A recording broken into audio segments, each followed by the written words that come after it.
Hey guys, Kevin Henry with Ignite DA, practicing my social distancing, but still getting out of the house a little bit. Hope that you all are as well. Just want to let you know about all the great things that we have coming up with Care Credit, Dr. Bicuspid, so many good people coming on board with us from the KOL side, from the key opinion leader side, from the thought leader side to talk about what's going on right now in our industry and how you need to be prepared for what's to come whenever dentistry kicks back in full steam. I'm so excited about what we're doing with Care Credit, Dr. Bicuspid, Ignite DA, Ignite DDS, all working together to provide you some great information. So hey, stay healthy, stay away from each other, but more than anything else, stay tuned because we've got so many good things coming to you and we want to make sure that you're a part of the information that we're going to share from some of the best minds out there in dentistry. Hey, together we rise. Look forward to seeing you online. Dr. Bicuspid, Ignite DA, Ignite DDS, Care Credit, all coming together. Facebook Live, so much happening. Can't wait to see you.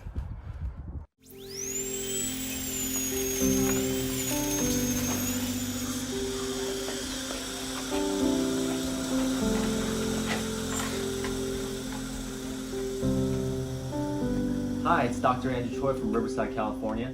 Hey everyone, I'm Cynthia, a current dental student in New York. Jonathan Miller here with Fortune Practice Management. I'm Chet Spivey from Ivoclar Vivadan. We all want to help our patients right now. We all want to keep our practices, Graduate on time. Our teams, our livelihood Alive. And we all want tomorrow to come today.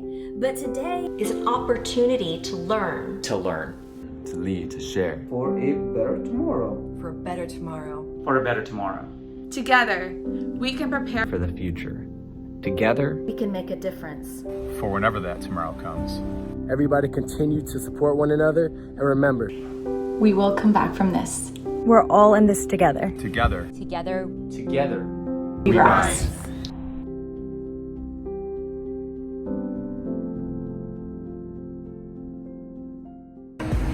Hey guys, welcome back. I hope you're getting excited for another episode here today. I know I am. I'm learning a ton from all of our experts. Before we start though, I kind of want to talk to you about something that's really important, something we've focused on our whole careers for other people, wellness. We've worked so hard to keep them well. And I don't know about you, but if you're anything like me, in the last month and a half, I've learned an awful lot about needing to keep myself well. We need to keep ourselves well. So as we launch the Digital Academy on IgniteDDS.com, that's going to be awesome, FYI. We decided we'd lead the charge with a wellness page, a yoga page. So I'm personally inviting y'all to join us 9 a.m. Tuesday, Thursday mornings Eastern Time on IgniteDDS.com/yoga for our session to help you stay healthy. We've got meditation sessions, we've got yoga sessions coming in. So join us at IgniteDDS.com/yoga. We want to help you guys stay well too. Cheers.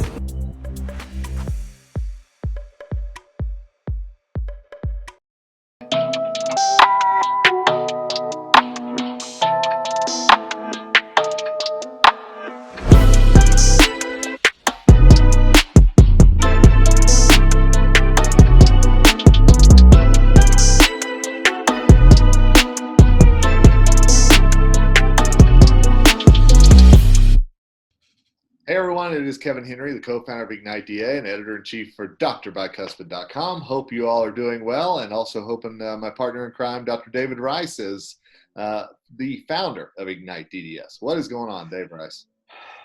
You know, Kev, it's just another day in a COVID world. Don't look at the calendar, man. It'll just throw you off on what day it is, so it's all good. At least now I'm back to knowing the day of the week, so I think that's really cool. And this is a good day. Everybody here knows Jonathan Miller. Jonathan, you've been with us a few times. We're super stoked today to kind of dig a little deeper into Fortune Management's wrap plans. So what do you think? What are like three big salient take homes for everyone? Today's world is a wild world, that's for sure. What is cool about right now is it's really forcing doctors to put on the CEO hat and become a leader like never before. It's something we always talked about. It's something that we've always discussed, educated, preached, whatever you want to call it, to say, hey, you have to learn how to be a CEO because you already know how to be a dentist. You already know how to take care of people, take care of teeth. That's what you went to school for and all that. But the CEO game is a totally different world, and the CEO is really a leadership play.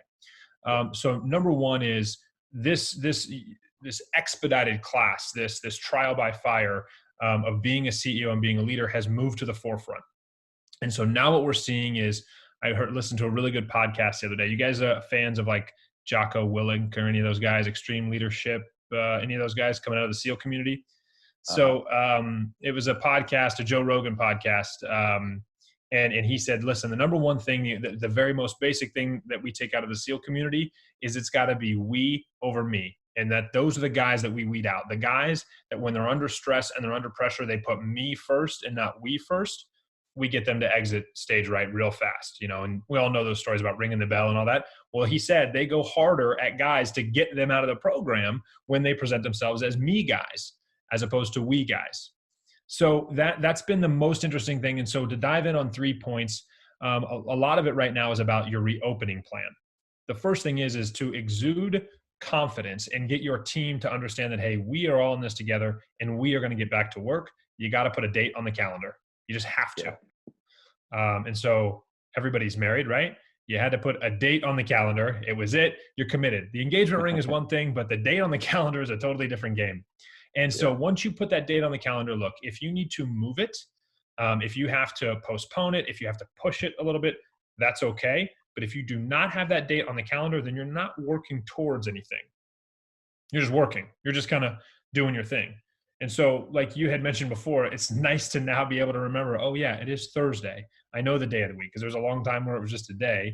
You got to do the same thing, and you're going to count down from, okay, I've got 14 days to prepare to now I only have 7 days to prepare to now I have 3 days and I'm going to be back in the office. But you need that to push you there because human beings, we're not very good with just, oh, hey, go do and let me know when you get done. A lot of us need deadlines, and not a lot of us need what we have always called at Fortune buy when dates. So the first thing we're saying right now is you have to put a date on the calendar, okay? You got to get your team on the phone and you have to do a roster check is what we're calling it. But business owners need to be prepared that there will be team members that say, listen, I'm not coming back. I'm just not. And they have their reasons. They obviously have, doesn't matter what it is. If they're afraid, if they're making decent enough money, you guys seen a lot of this about unemployment insurance and how I'm making pretty good bucks as it is. I don't need it. You're going to have team members that are not coming back. So as a leader here, you need to be prepared that, hey, the show must go on. What am I going to do when one of my rock star team players says, not coming, sorry, I'm not coming today or tomorrow, and I don't think I'm ever coming back. And that is technically what they're saying if they're not willing to give you a date. Look, you need to be a human being and be compassionate. There's an empathy to this leadership thing that has to come through. So for someone to say, I'm not coming back, it doesn't mean, it's a personal thing. It doesn't mean that you need to say, well, guess what? I'm going to have to cut off your unemployment benefits because I got to turn you into the unemployment office, and all that stuff is true. But you need to say, hey, what would it take to get you back? Okay. What do you need to see in order to come back?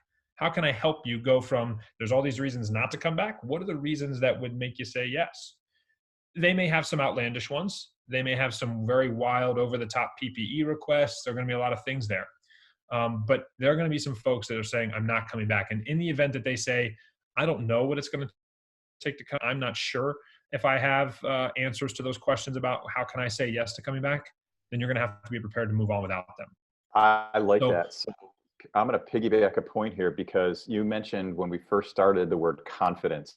Mm-hmm. And then what you just talked all about was competence. Mm-hmm. So, those of you who don't know, there's this never-ending loop between confidence, competence. So in order for you to be a confident leader and be able to ask the right questions, which is the competence side, dentists, as well as team members, Kev, I'd love to hear your point. You have to be training on skill sets to know what questions to ask, like Jonathan just posed, because if you didn't know to ask a very simple question in a very simple way, Jonathan didn't just pull that out of a hat, but that's a skill he knows, then we're in some trouble. So Kev, what do you hear on the team side? But yeah, the question that you asked Jonathan about what will it take? I think that dental teams, A, have to be prepared to answer that, and B, have to be prepared to almost ask that same question of the doctor. How are we going to improve on things together? How are we going to work better than maybe we did in the past? And yeah, that's a tough conversation, But if this really is that reset button that we've talked about so many times, it includes relationships, it includes communication styles, and it includes getting through those hiccups that maybe caused the business to not be as successful as it should have been. Agreed. And I think that's really smart of the team to be able to do that. Now, in that context, one of the things I want all team members to understand is that we have to embrace imperfection. And I know I've said that before, but I have to say it again, because no matter what we want to happen, we're going to have to roll with the punches. There's no other way to say it. You're going to have to just say, hey, we got to roll with the punches. The few things that I'm telling every leader to do is, one, commit to your team that, listen, I'm never going to make last minute changes on you. I'm always going to over communicate, and I'm always going to be upfront and honest. If we can, if we can get the right PPE, if we can really open our doors, if we have the patients to fill the schedule, whatever. Okay. So I'm going to make those 3 commitments to you, but I need some requests in return. And the biggest one is you're willing to roll with the punches. And roll with the punches practically may look like, let's talk hygiene for a second. Hey, your hygiene schedule has completely fallen apart for the day. We were booked up, but the whole half of the day is out. So roll with the punches would be, do you A, want to go home without pay because I can't afford to keep you here? B, do you want to get on the phone and start making phone calls for the next 4 hours, at which I'm probably going to need to pay you more like a front office person than a hygienist? Or C, do you want to do some sort of virtual consult, virtual hygiene visit type stuff? And we can knock 3 or 4 of those out today. And when I can pay you like a hygienist, but probably only for 2 hours and not the 4 hours that you're missing out on. Right. But that would be a roll with the punches type scenario that we want every doctor to communicate to their team, and then team members to be willing to do. It's a short-term roll with the punches. I'm not going to be asking you to do that a year from now, at least I hope not. But in the short term, if we're going to try and get everyone back, I want to be able to bring people back and preserve business right now. My biggest fear is that we're going to try and do things as normal. Business is going to continue to plummet, and because we didn't make any changes. We're going right back in and ordering the same stuff and doing the same things and saying, yeah, people are just going to do what they've always done. They're not going to do what they've always done. They're just not. I would love to be wrong on this. I hope we can get on a call in a few months from now and say you were totally wrong. Be the happiest guy in the world. Well, and what you're talking about there with, again, what the options for the hygienist in that scenario, that's a we over me mentality that you talked about earlier as well. And both have to be willing to give a little bit, figure out what's best for the business, not just for the individual. Yeah, and I don't know about you guys, but so Florida is reopening restaurants and retail Monday. Yeah. Wow. With that, there's a lot of scuttlebutt, just in the neighborhood of who's not coming back. And there were some pretty long-standing businesses that aren't coming back. So I think part of the reason we're having this conversation, dentists and teams, is, and maybe especially teams, I don't mean to pick on you, but truth is, grass is always green around the other side. So when you think you're going to go jump out of dentistry into this other field, well, you better make sure you have your ducks in a row, because what we're all working towards is a better tomorrow together. And I think your existing team is there for you and walking into a new career. I don't know. Yeah, and David, that goes along with that podcast you and I did, about that exact thing. Is that right now there's so many assistants that are saying, I'm not sure if I'm going to go back. But do they really have a solid plan, and have they actually communicated about that with their dental team to see if what they're thinking is reality as well? That's why I love Jonathan's questions. Are awesome. Yep. Well, I'll tell you something that we've had to do recently as a part of the recovery action or acceleration program is really come up with tangible guides, checklists, things that didn't exist before, right? We didn't have a checklist guide to walk your practice out of crisis. Okay. And now we have, last week we launched teledentistry guide. We launched a PPE guide. PPE guide we launched last week was 17 pages long, went through verbiage, scenarios, kind of a good, better, best approach on PPE. Cause it's going to be really hard. And I'm not surprised I know you guys in the dental space, especially as doctors, are going, well, where's OSHA or CDC to say, hey, here's the guide, go do this. That doesn't exist yet. And I'm not surprised, because I think they're concerned with what you can get access to. If they said everyone has to have N95s and has to have this and this, and you can't get it, then does that mean you don't open? Does that mean that the state can't, I don't know what they would do. Right. And so I think that's part of the reason why they haven't emphatically said, hey, here's the line. And if you don't have it, then you don't go to work, because then I just don't think they can force you, because you can't secure it yet confidently. Yeah, agree. So we have PPE guides, teledentistry guides. We've got new communication guides that came out this week on how to talk to employees, especially ones that aren't sure about coming back, and of course how to talk to patients, especially patients that are like, I heard, tonight at 6 o'clock news is going to run a story about how the dental office is the scariest place to go right now. I mean, not that I've heard that yet, but I'm waiting for that shoe to drop. I think that's going to drop in some local communities because the news always loves to run a story like that. In California, Gavin Newsom has already said that hair salons and nail salons aren't going to open up for several months. They're at a part of his stage 3 reopening, which, dentistry has always been essential functions. And so I think that's the other thing that's hard for folks to understand, especially on the team side, is that technically most state and local governments think that you're at work. They don't realize that you're not, right? Because they're not in conjunction with the ADA or your state dental association. They think that, well, once we list you as essential functions, you should be open. What's the problem? Right. We always joke in California that the cannabis stores were able to be listed as essential functions and the liquor stores were listed as essential functions. But the hard part is that those guys are at work. They're not like, oh, let's secure masks or whatever. They're like, no, we're going to work. I mean, I'm sure they have masks when you go in there, but I know that every liquor store in town is open. Lights are on, signs are open, we're open. How does a mask and a cannabis store come together? I don't know. I don't know. It's probably a pretty wild experience, but the hard part is this line of where dentists have been stuck in the middle, which is we're not open. The state thinks that we're open or is telling us you should be open. Why aren't you? And then team members are saying we shouldn't be open. We don't have the right PPE. What do you mean we're open? So they're in this really catch-22. And so that's where kind of we've been focusing on how to walk this thing. It's one step at a time. It's one step at a time. I only because it's fresh on my mind, I promise. But the guy who I was listening to the podcast to was talking about how Navy SEALs get through Hell Week. And he said, I took this away. You have to make your world really small. He said, you can look at Hell Week as it starts Sunday morning and ends Friday night with about 2 hours of sleep the whole week and say, oh my God, how am I going to get through this? Or he said, we know that they have to feed you every 6 hours or your body's just going to fail. So just make it to the next meal. If I make it to the next meal, I can recoup, I get some energy, I can get my mind right, and then I can just make it to the next meal. And before it's all said and done, you're going to go, oh, it's over with. I made it. Love it. Yep. Great point. Great point.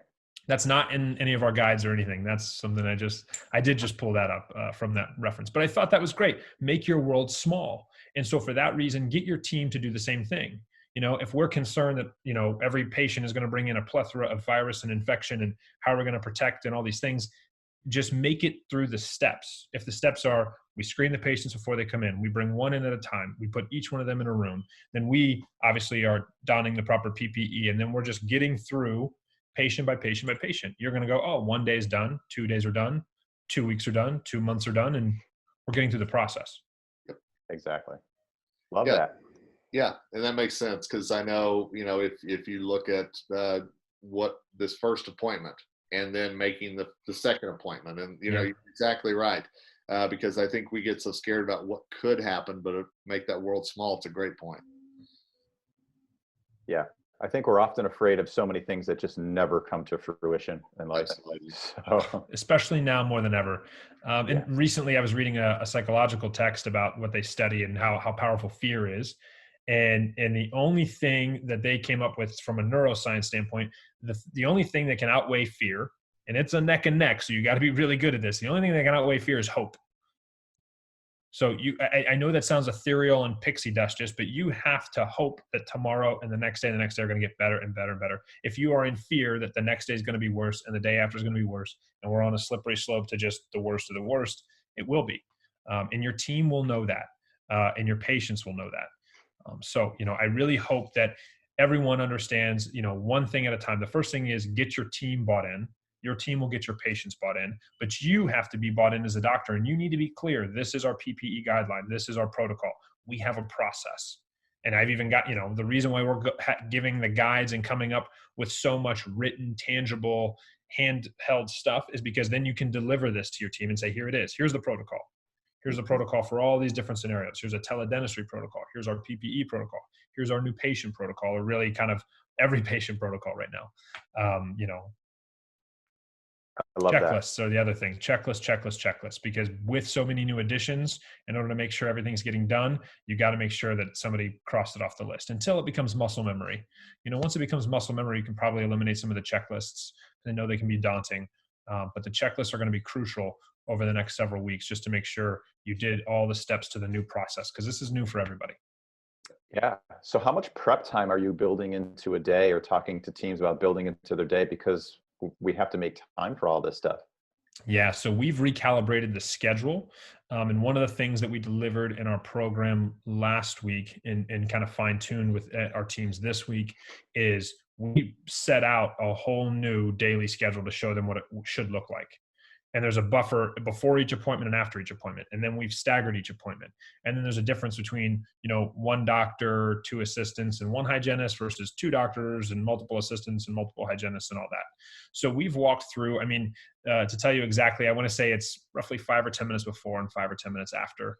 But some of that matters with regards to which industry are you in? Are you specialist? Are you pedo or GP? And, naturally there's this whole new cog in the wheel of open bays versus private operatories and all that. So there's a little bit more buffer time in there for some and a little less for others.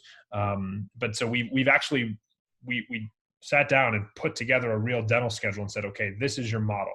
These are your examples. Plug yours to make it look a lot like this. Now, there's no such thing as true of one, true of all. So that's a little bit unrealistic, but at least there's a model to follow. And the closer you can get to this and the closer you can follow this model, then the better off you're going to be. The only other thing that we're really stressing right now is you're going to need dress rehearsal time. So you need to find your date on the calendar, and then you need to back up a few days and say, okay, this is our dress rehearsal. We're going to come in and walk through these. We're going to don the PPE, right? We're going to go through the process. We're going to make sure that we're doing everything right. And then we're going to kind of real world play out a scenario where a patient comes. Did we send them the text message? Did the text message go through? How does it look? Were they able to call us and say, I'm here? And, all those things. And these are different scenarios. There's a lot of talk right now about folks being in the virtual front office where, they're maybe in the car at the beginning and then they're going to call and let you know they're here, or text or whatever. But if that's what you're going to do, then dress rehearsal that thing, walk through it more than once, because it is such a new world that, we're only going to be able to exude confidence with our patients when we actually know the results that we're going to get every time. You ever heard the 4 C's to a breakthrough? You ever heard the 4 C's to the breakthrough? Refresh my memory, because I feel like I have, but they're not coming to me. Yeah, I said it before, and I hate to sound like a broken record, but I did think of this the other day, because I'm like, this is where we're at right now. So the 4 C's to the breakthrough. Most people go around saying, hey, well, I'll do that, or I'll be able to perform or speak in public or whatever when I'm confident that I can do that. Well, the struggle with that is the last C. The last one is confidence. All right. So the first C is commitment. You have to commit to doing it. So like anything else, you go on a diet, you're going to do whatever. You have to commit to that program. You have to be committed all in 100% to that program. The second C is courage. Right? You're going to mess up. You're going to make some mistakes. And it takes courage to put yourself in front of people, or to stand up and say, I'm the leader, or to stand up and say, hey, we're going to try it this way. And if we're wrong, I'll take the blame. I'll pivot for us. I'll make the moves to get us out of it. The third is capability. You actually now have to go do. So you have to commit to doing it. You have to be able to stand there when times go tough. So that's the courage part. And then you have to actually show, hey, I can do this. I'm capable of doing this. And then the more you do that is when you'll get the confidence. Because you're going to know the outcomes, you're going to know the results. You'll be able to see the steps and go, okay, now I'm confident. When we do this, we'll get this. Love that. So there you So go. true. I like it. That's my dress rehearsal. I'm ready. Yeah. I'm ready. Kev, thoughts? Yeah, I just want to go back to what you said just a moment ago, though, about, if something is new in this new normal, practice it. Be comfortable with it. Get to where everybody on the team is comfortable with it, because I think the worst thing that could happen would be that a patient picks up on fear or a lack of confidence, and that immediately sets their mindset to somewhere you don't want it to go. Totally. Absolutely. So Jonathan, I know you guys have spent too many hours to talk about building all the amazing materials for the practices you work with. If I'm not a practice that works with Fortune right now, what's my easiest path to talk to you, get to you, become one, so I can get access to this. Because if there's ever been a time that we need a pathway and a confident pathway, it's now. Yeah, well, so I'm, the shortest answer is, social media is the best way to hit me up. But technically, you can go to our website. We have a resources page there. I'll send you the website link. And then honestly, it's just a name and an email address so we know where to send the content and what you're looking for. Honestly, when you go to the resources page, there's so much, it's, drinking from the fire hose stuff, that we want to make sure that you can get what you need when you need it. So we'd rather say, okay, when you go to the resources page, you'll see all the options, and then you'll say, okay, I think I'm going to need this one and this one. And then you'll name an email address and we'll send it to you. That way, it's easier to get it to you versus, hey, here's everything, and then you're not sure what applies to what. And we're putting out new stuff weekly because we're trying to walk through that 90-day recovery scenario. And each week we're chunking it up ourselves to say, okay, just get through this week. There's a checklist. There's 8 to 10 things on this checklist. That's what should be done by the end of this week. And then next week, there's another checklist and another, and you're going to walk through it. I will say, I feel for the doctors that are going to try and do this all on their own. And I know that you may be in a tough spot because your team is technically furloughed or laid off or unemployed or what have you. But you need to ask for some volunteers to help you preserve the business so that there is a business to come back to. Because if you don't do some of these steps right, I'm confident that business will not just turn back on, and you may not need as many team members because it's going to come down to profitability and overhead expenses. And if your business isn't what it once was, you're going to say, I can't spend the money that I once did. And your biggest expense is going to be your team. So, I would really, really, ask, hey, I need some of your help here. I need some of you guys to help me out. I know it's a volunteer basis. I'm not asking a lot, but I need some of these things crossed off the list because I just can't do it all. And I'm asking because I want to make sure there's a business for all of us to come back to. If they don't want to volunteer, that's great. But then, that's the risk that we all take. I'll try and do it all on my own.